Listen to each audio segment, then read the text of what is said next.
5 mains, une main d'Ima contenant ces deux mains ensemble qui devinrent un réceptacle pour les os féminines de Rachel la femelle de Zahir Ampin, et 4 autres mains pour les 2 de Zahir Ampin et les 2 de Noukba. Et c'est à leur propos qu'il est dit, et les 4 autres parties seront pour vous. La règle se dégageant de ceci c'est que ces mains correspondent tout à l'aspect des Géburotes. Et lorsque le jugement l'emporte, on y voit alors du sang. Ceci constitue le secret du verset, vos mains sont pleines de sang, c'est-à-dire 2 types de sang comme cela nous a été expliqué à propos du verset celui qui verse le sang de l'homme, par l'homme, son sang sera versé apostrophe. Car dans Zahir Ampin nous avons le tétragramme en indice Aleph dont la valeur numérique est de 45. Or la lettre Aleph du développement du veau correspond à l'aspect d'Eye en Ribua, de la façon suivante, ce qui donne la valeur numérique du mot dam. Il se trouve que lorsque ce Aleph du développement du veau disparut en s'élevant dans Bina, le nom Ma devint dam. Or ce Aleph est également dam comme nous venons de le dire, nous obtenons donc 2 fois dam. C'est également le sujet du verset, garde-moi du piège qu'ils m'ont tendu, car les 2 mains dont nous avons parlé m'ont tendu un piège. Soit 2 fois dam qui ont la valeur numérique de pas. Mais revenons à notre sujet, car l'aspect du puits qui correspond à Rachel est l'aspect du point de Sion, la matrice se trouvant en elle. En effet, c'est là que se trouvent les 5 Géburotes MNTSPK qui sont le secret du jugement appelé ténèbres, car c'est l'acronyme du verset puis que des princes ont creusé, que les nobles du peuple ont creusé puisqu'ils se trouvent dans l'obscurité. Et ceci se produisit grâce aux 2 mains, les Z et Géboura d'Ima à propos desquels il est dit, que les nobles du peuple ont creusé, c'est-à-dire les patriarches. Ainsi, après cette réparation dans Saïsod, ce qui se réfère à l'excavation et au creusement, les 3 premières que sont ces cerveaux provenant de l'aspect des Nezza, Od et Yesod de Zahir Ampin pénétrèrent en elles, et elles sont indiquées lorsqu'il est dit, par le sceptre c'est Yesod, par leur bâton ce sont Nezza et Al-0D. Elle fut alors apte à s'accoupler avec lui face à face. Ceci constitue le secret, monte, puis chanter pour lui, c'est-à-dire, monte vers ton emplacement pour t'unir à ton époux. Ceci signifie que ce verset parle de Malkout appelée Rachel, elle-même étant appelée puis. Et on lui dit, toi qui es appelé puis, monte, c'est-à-dire élève tes eaux féminines en t'accouplant à ton époux, car ainsi la Yesod se trouvant en toi sera réparée, comme il est dit puis que des princes ont creusé. Ainsi, monte, puis chantez pour lui, car c'est un puits que des princes ont creusé. Or il a déjà été expliqué précédemment comment les aspects de la Yesod Abba se retrouvent dans les 3 incarnations de Moïse qui est l'acronyme de Moshe, Seth et Abel. Étudie cela. Ceci se trouve dans l'enseignement sur les jumelles additionnelles, et les aspects de Moïse et Aaron qui se référaient à la Yesod d'Ima ont également été expliqués dans l'enseignement sur Moïse et Aaron ainsi que sur le péché de Nadab et Abihu. Étudie cela. 8e paragraphe.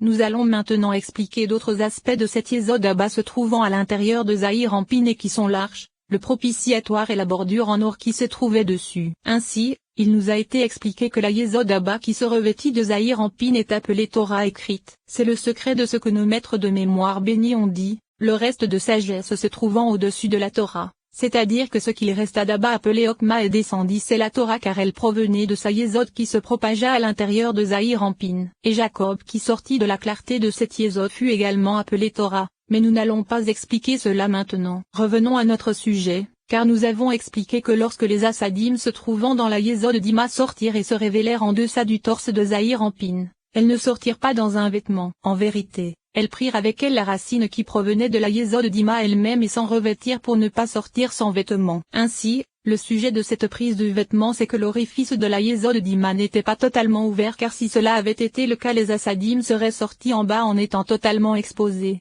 et il aurait été possible que les forces extérieures s'y attachassent. De plus, les Assadim supérieurs cachés qui se trouvaient au-dessus du torse seraient descendus derrière elles et seraient sortis. Ainsi, l'émanateur suprême propagea l'aspect des lumières du vêtement de la Yesod d'Ima au niveau de l'orifice de Yesod uniquement, et elles devinrent là l'aspect d'un vêtement et d'une couverture, au niveau de l'orifice de cette Yesod qui n'était pas pour autant totalement fermé, et on y trouva uniquement la clarté du vêtement de sa Yesod. Le sens en est que c'est là que s'achevait la dernière séphir d'Ima comme nous le savons. Il se trouve que lorsque les Assadim inférieurs sortirent de là, elles prirent avec elles la clarté de ce vêtement, et leur essence ne descendit que de ce qui pouvait passer par cet écran. Or le vêtement descendit également avec la clarté de cet écran, et partout où elles allèrent, le vêtement se trouvait avec elles. Ainsi, on parle de Assadim révélés car elles ne possèdent qu'une seule couverture et un seul vêtement infiniment fin. Ainsi, c'est grâce au fait de s'être revêtues de ce vêtement que les forces extérieures ne purent s'attacher à elles, car elle portait ce vêtement d'Ima où ne se trouvait aucun point d'attache pour les forces extérieures comme nous le savons. De même, c'est grâce à cette couverture qui fut placée au niveau de l'orifice de la yésod d'Ima que les assadim supérieurs ne descendirent ni ne sortirent via cet orifice, et qu'elles restèrent donc à leur emplacement. En effet, celles qui sortirent ce furent les assadim inférieurs révélés. Et bien qu'il y eût là un écran, ce n'est que parce qu'en haut elles étaient à l'étroit et compressées qu'elles jaillirent de cet écran et sortirent. Cependant, après que les inférieurs furent sortis, les supérieurs restèrent à leur aise, c'est pourquoi elles n'eurent aucun besoin de percer cet écran et de sortir. Ainsi, tout ce que nous avons expliqué à propos des assadim d'Ima s'appliqua de même à la yésod d'Abba, car lorsqu'elle sortit de la yésod d'Ima pour s'allonger, elle dut nécessairement percer l'écran de la yésod Alma. Et en sortant elle se revêtit également de cette couverture et descendit en se propageant son vêtement avec elle, car Abba ne se révèle qu'en se revêtant de son vêtement d'Ima. Nous allons donc maintenant expliquer le sujet de l'arche et des tables de la loi. L'aspect de ce qui sortit de la yésod d'Abba se trouvant à l'intérieur de la yésod d'Ima et qui se propagea à l'extérieur vers le bas,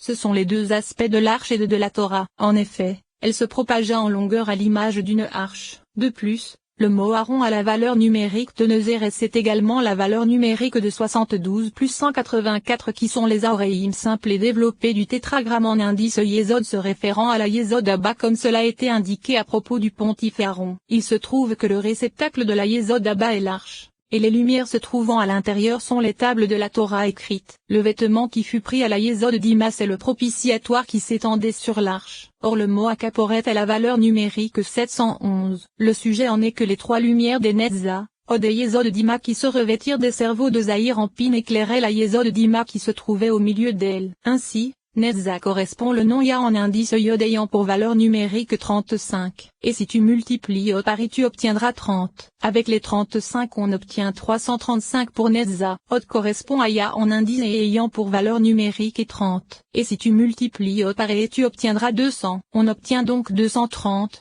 Pour Od, et yésod correspond à Ya en indice Aleph ayant pour valeur numérique 26. Et si tu multiplies Od par A tu obtiendras 120. Et avec les 26 on obtient 146 pour yésod. Additionne 335 plus 230 plus 146 et tu obtiendras 711 qui est la valeur numérique de Akaporet. Ainsi, ce vêtement correspond à l'excès se situant au-dessus des cerveaux, car il fut placé au niveau de l'orifice de yésod et se trouve légèrement plus haut que l'arche. C'est cet aspect qui est appelé bordure en or se trouvant sur le propitiatoire. Il me semble avoir entendu de la part de mon maître de mémoire béni que le mot Zer a la valeur numérique d'Alel Ahmed Ayé. Or je t'ai déjà fait savoir que le nom Ayé a la valeur numérique 21, et avec les 10 lettres de son développement on obtient 31 qui est la valeur numérique d'El. Ainsi, comment le nom El peut-il sortir du nom Ayé et les deux se trouver dans Ima? C'est pourquoi dans le mot Zer ces deux noms sont indiqués, El sous forme développée et Ayé sous forme simple, comme cela a été indiqué. 9e paragraphe. Nous allons maintenant expliquer un autre aspect se trouvant dans la yésod de Zahir en pin et qui est celui d'Ephraïm, fils de Joseph. Ainsi, nous savons que le membre viril possède deux peaux l'une au-dessus de l'autre, et lorsqu'on le circoncie et que l'on coupe l'excroissance qui est la première peau la plus superficielle, il n'y a alors plus qu'une seule peau qui fait office de paroi et de séparation. Et alors, lorsque l'on retourne également la seconde peau, le gland est révélé. Cependant, yésod elle-même ainsi que les lumières se trouvant en elle sont encore cachées, et leur clarté ne sort pas à l'extérieur car les deux peaux se trouvant par-dessus empêchent leur sortie pour briller. Alors que les lumières se trouvant dans la couronne de yésod qui est révélée peuvent percer les parois de la couronne elle-même afin d'éclairer l'extérieur via les côtés de ces parois, car il n'y a là que deux parois comme c'est le cas pour yésod elle-même. Ainsi, cette clarté ne correspond pas à la clarté provenant de l'orifice de yésod, mais uniquement à la clarté qui passe par les côtés des parois du réceptacle de la couronne elle-même. Or cette clarté correspond à l'aspect d'Ephraïm, fils de Joseph. En effet,